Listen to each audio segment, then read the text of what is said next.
আজকের এই মহাজনসমুদ্রের March for Gaza কর্মসূচি দোয়ার মাধ্যমে সমাপ্ত ঘোষণা করবেন আজকের এই ঐতিহাসিক জনসমুদ্রের সভাপতি, জাতীয় মসজিদ বাইতুল মুকাররমের সম্মানিত খতিব হযরত মাওলানা শরীফ পড়ি, ইস্তিগফার পড়ি। আল্লাহুম্মা সাল্লি আলা সাইয়্যিদিনা মাওলানা মুহাম্মদ ওয়া আলা আলি সাইয়্যিদিনা মাওলানা মুহাম্মদ বিআদাদি কুল্লি মালুমিন লাক ওয়া বারিক ওয়া সাল্লিম।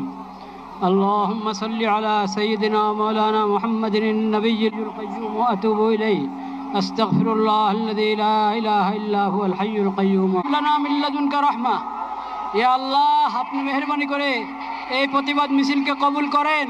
আমিন। ইয়া আল্লাহ, আমরা কিচ্ছুই করতে পারি নাই, আমরা লজ্জিত, আমরা অপরাধী, আমিন। উপকারী বানিয়ে দেন।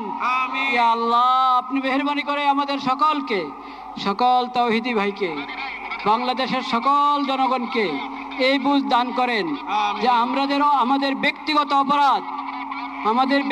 অপরাধ এটাও কারণ হয়ে থাকে বিশ্বব্যাপী হালাত থেকে বেঁচে থাকার চেষ্টা করি। ইয়া আল্লাহ, আজকে যেই পড়া হলো এটা মেহেরবানি করে কবুল